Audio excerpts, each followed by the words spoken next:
ಜಾರಿ ಮಾಡಿಬಿಟ್ಟು ಇಲ್ಲ ನಾವು ಕರೋನಾ ಹೇಗೆ ನಿರ್ವಹಣೆ ಮಾಡಿದ್ದೀವಿ ಆ ಥರ ನಾವು ಯುದ್ಧದ ಮಾದರಿನಲ್ಲಿ ನಾವು ಎಲ್ಲ ಒಗ್ಗಟ್ಟಾಗಿ ನಾವು ಮಾಡೋಣ ಅಂತ ಏನಕ್ಕೆ ಹೇಳ್ತಾ ಇರೋದು? ಈ ದೇಶಕ್ಕೆ ಯಾಕೆ ಸುಳ್ಳು ಹೇಳಿ ತಪ್ಪು ದಾರಿನಲ್ಲಿ ಹೇಳಿದ್ರು? ಸಬ್ ಚಂಗಾಸಿ ಎಲ್ಲ ಚೆನ್ನಾಗಿದೆ ಅಂತ ಹೇಳಿಬಿಟ್ಟು ಈ ಆ್ಯಕ್ಟ್ಗಳೆಲ್ಲ ಜಾರಿ ಮಾಡಿದ್ರಲ್ಲ ಯಾಕೆ? ಇವತ್ತು ಯಾರು ಕಾರಣ? ಇವತ್ತು ಆಟೋ ಚಾಲಕರಿಗಿರ್ಬೋದು, ಹೋಟೆಲ್ ಮಾಲೀಕರಿಗಿರ್ಬೋದು, ಸಣ್ಣ ಪುಟ್ಟ ಕಾರ್ಖಾನೆಗಳಿರ್ಬೋದು, ಗಿಗ್ ವರ್ಕರ್ಸ್ ಇರ್ಬೋದು, ಮನೆ ನಡೆಸ್ಲಿಕ್ಕೆ ಕಷ್ಟ ಆಗ್ತಾಯಿದೆ ಸರ್. ಈಗ ನೋಡಿ, ಸೂರತ್ ಇರ್ಬೋದು, ಡೆಲ್ಲಿ ಇರ್ಬೋದು, ಎಲ್ಲರೂ ಜನರು ವಾಪಸ್ ಅವ್ರ ಊರಿಗೆ ಹೊರಟಿದ್ದಾರೆ, ಎಲ್ಲೂ ಕೆಲಸ ಇಲ್ಲ ಅಂತ.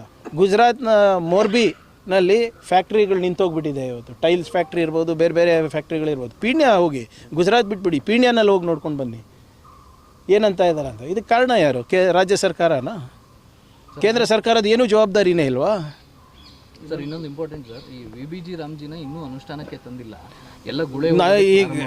ಈಗ ನೀವೇ ಹೇಳಿ ಸರ್, ಇವೆಲ್ಲ ನೀವು ಪ್ರಶ್ನೆ ಕೇಳ್ತಾ ಇದ್ದೀರಲ್ಲ, ಈಗ ಉತ್ತರ ನನ್ನ ಹತ್ರ ಇದೆಯಾ, ಕೇಂದ್ರ ಸರ್ಕಾರ ಹತ್ರ ಇದೆಯಾ? ಇದು ಒಳ್ಳೆ ಕತೆ ಆಯಿತು. ನಮ್ಮ ತಪ್ಪಿಗೂ ನಾವೇ ಸಮರ್ಥನೆ ಮಾಡ್ಕೋಬೇಕು, ಅವ್ರ ತಪ್ಪಿಗೂ ನಾನೇ ಸಮರ್ಥನೆ ಮಾಡ್ಕೋಬೇಕು. ಅದೇಗೆ? ಈಗ ನಾವಂತೂ ಬಡ್ಕೊತಾ ಇದ್ದೀವಲ್ಲ 3 ತಿಂಗಳಿಂದ. ಏನು ಮಾಡ್ತಾ ಇದ್ದೀರಪ್ಪ? VB ರಾಮ್ಜಿ ಆಯಿತು, ನೀವು ತರ್ತಾ ಇದ್ದೀರಲ್ಲ, ಇದಕ್ಕೆ ರೂಲ್ಸ್ ಏನು? ನಾರ್ಮೇಟಿವ್ ಅಲೋಕೇಶನ್ ಅಂದರೆ ಏನು? ಯಾವ ಪಂಚಾಯತ್ ಅಲೋಕೇಟ್ ಮಾಡ್ತೀರಾ? ಸೆಲೆಕ್ಟ್ ಯಾವ್ದು ಮಾಡ್ತೀರಾ? ಹೇಗೆ ನಿರ್ವಹಿಸ್ತೀರಾ? ಒಂದು ರೂಲ್ ಆಗಿಲ್ಲ ಅಲ್ಲ ಸರ್, ಒಂದು ರೂಲ್ ಆಗಿಲ್ಲ ಇನ್ನು.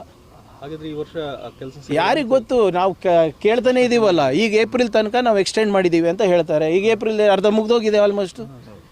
ಇವತ್ತು 9ನೇ ತಾರೀಕು, ಇನ್ನೇನು ಒಂದು 15-20 ದಿನದಲ್ಲಿ ಇದನ್ನೇ ಈ ತಿಂಗಳೇ ಮುಗ್ದೋಗುತ್ತೆ.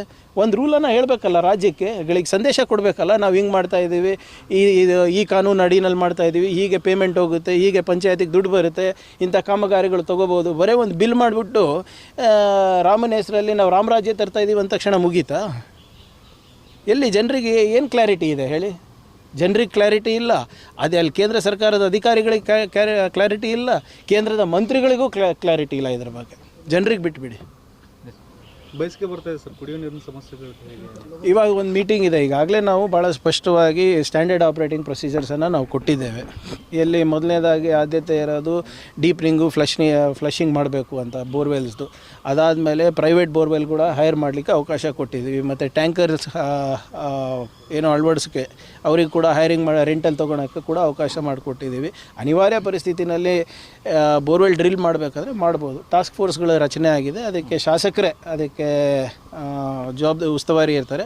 ಆ ಟಾಸ್ಕ್ ಫೋರ್ಸ್ನಲ್ಲಿ ಏನು ಡಿಸೈಡ್ ಆಗುತ್ತೆ ಆ ಕೆಲಸಗಳನ್ನು ಅವ್ರು ತೊಗೋಬೋದು. ಹಣದ ಕೊರತೆಯೂ ಇಲ್ಲ, ಇಚ್ಛಾಶಕ್ತಿಯ ಕೊರತೆಯೂ ಇಲ್ಲ. ಇದಕ್ಕೆ ಖಂಡಿತವಾಗೂ ಈ ಕಳೆದ 3 ವರ್ಷದಿಂದ ಹೇಗೆ ನಾವು ಮಾಡ್ತಾಯಿದ್ದೀವಿ, ಅದು ಕೆಲವು ಹಳ್ಳಿಗಳಲ್ಲಿ ಸಮಸ್ಯೆ ಇರ್ತವೆ. ಆದರೆ ಇಲ್ಲಿವರೆಗೂ ನಮ್ಮ ಸರ್ಕಾರ ಬಂದ ಮೇಲೆ ದೊಡ್ಡ ಪ್ರಮಾಣದಲ್ಲಿ ಯಾವುದೇ ರೀತಿಯಾದಂಥ ತೊಂದರೆ ಆಗಲಾರ್ದಾಗ ನಾವು ನೋಡ್ಕೊಂಡಿದ್ದೀವಿ. ಈ ವರ್ಷವೂ ನೋಡ್ಕೋತೀವಿ.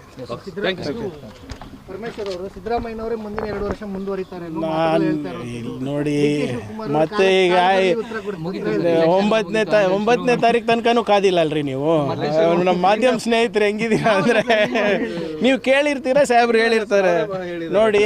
ಭಾಳ ಸ್ಪಷ್ಟವಾಗಿ ಪ್ರತಿ ಸರಿನೂ ನಿಮ್ಮ ಮುಂದೆ ಬಂದಾಗ ಇದೇ ನನ್ನ ಕಳಕಳಿ ಇದೆ, ಮನವಿ ಇದೆ. ನಾನಿರ್ಬೋದು, ಬೇರೆ ಯಾರನ್ನ ಇರ್ಬೋದು, ಹೇಳಿದ್ರೆ ಅದು ಅಪ್ರಸ್ತುತ. It does not matter, it does not hold any wait.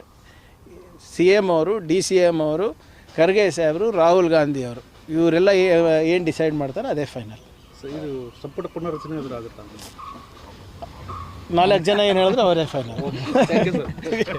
ಇನ್ನಷ್ಟು ಹೆಚ್ಚಿನ ಮಾಹಿತಿಗಾಗಿ ಫಾಲೋ ಮಾಡಿ ಬ್ರಿಗೇಡ್ ನ್ಯೂಸ್ ಕನ್ನಡ.